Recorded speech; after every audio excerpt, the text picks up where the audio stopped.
Hi, this is Swan from Swan Amity Studios. Today we're going to be looking at some free motion that we're doing on my new pattern triangulation. And as you can see, we're making a pattern that's all made up of equilateral triangles. And when we're doing our free motion on these larger designs, we're going to have to be dealing with a larger space. And that means with a big curving arc like this, we're going to need to be able to move our hands while we're using our free motion. So if we mark a design that is a larger curving line, then we need to decide how can we comfortably move our hands in order to go through the project without having little jerky stops and starts. Also, how can we get through a bigger portion of the arc and move our hands a little bit less? So let's take a look at how that works. We're going to hook you into the machine here so we can see everything. We'll hope that stays where it belongs. And we're going to start with this first arc moving towards me. Sometimes it's a little easier to try the arcs moving towards you when you get started. You can see the whole space and you don't have to make any guesses. Eventually you will have to do them going away from you unless you want to turn your quilt a lot more often. But those of you who've taken my classes know that I don't like to turn my quilt any more than I have to. So we're going to bunch our quilt just a little bit on one side so we're moving comfortably. And I'm going to start by positioning my hands so that here's my initial arc line. Might be a little hard to see on the video, but just know that I'm following that marked line. And by the way, I've marked those lines just with a chalk pencil and a 12-inch circle template just to make that easy trefoil shape.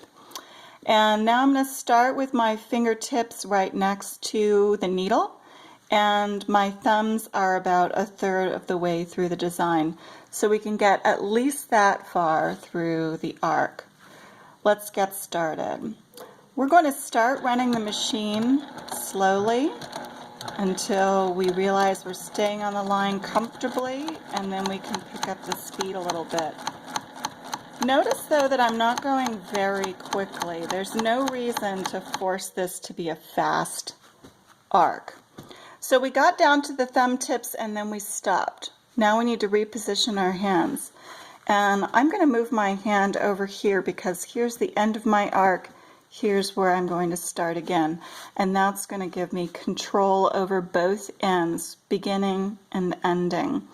We'll almost make it to the end. Let's see what we can do here. We're going to come starting very slowly. Good. We're comfortable. The arc looks nice. And now we're going to keep going. And it looks like we can make it all the way to the end of the first arc, which is right there in my palm. Okay, wonderful. Now we have to turn around and come back another direction. So we're going to be working towards the left-hand side of the body. I'm going to put one hand right here, stabilizing where I'm starting, and I'm going to put one hand about a third of the way through the arc. So again, we can get pretty far. We're going to start slowly along that tip, and we're going to speed up as we gain comfort with where the line is. But notice we're not going that quickly. Many of you will know that I don't believe there is such a thing as the right speed. There's only the right speed for you. Hand right here where we're starting, we're stabilizing where we're starting. I'm going to move this hand, left hand, to the end of the arc. And we're going to see if we can make it all the way to the end of the arc. Notice that when we came going towards that first end, it was very close to the inside of my hand here where my thumb meets my hand. And maybe that was a little too close. So let's kind of reposition this hand so that I've got a little more room over there. See what that does.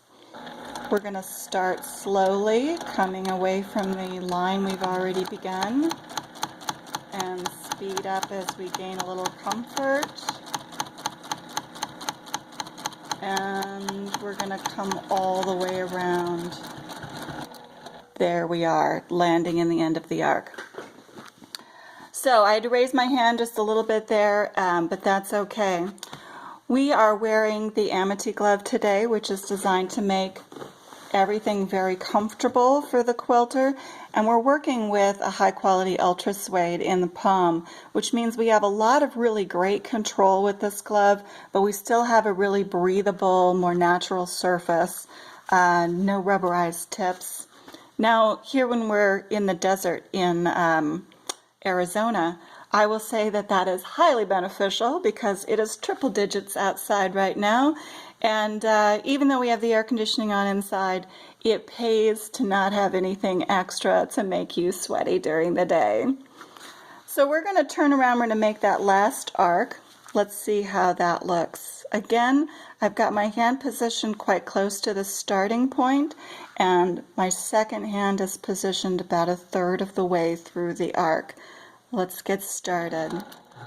We start slowly, and this time we have to be a little bit more careful because we're coming around away to a design that's currently pointed away from me. So I'm going to move a little more slowly. And the reason for that is that anytime the design is behind your machine neck, it's very hard to see everything. And so just slow it down just a little bit more so that you can really give yourself an opportunity to see where you're going without having to turn your quilt if you can avoid it. I'm going to shift that just a little bit, and we're going to finish up the last portion of that arc.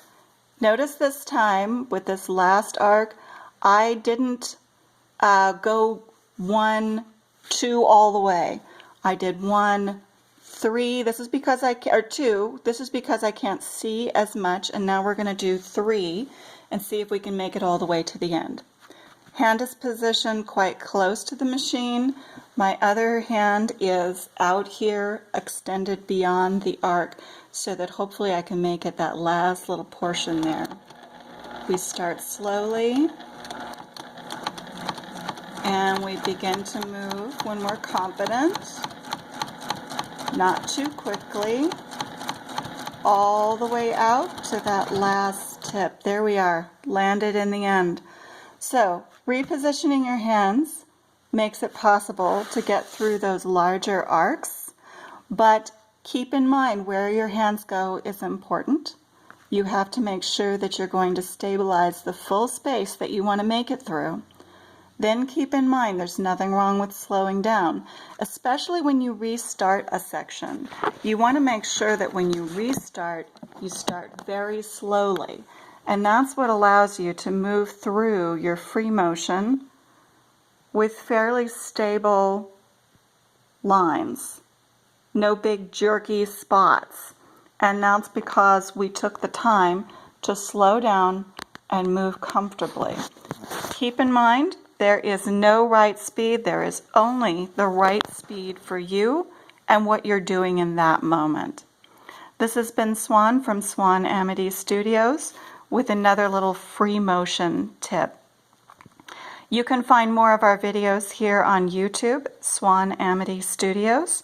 You can also find more of our information on our website, swanamity.com. And you can always find more information about the latest thing that we're doing on Facebook with Swan Amity Studios. Thanks for watching. Enjoy your day.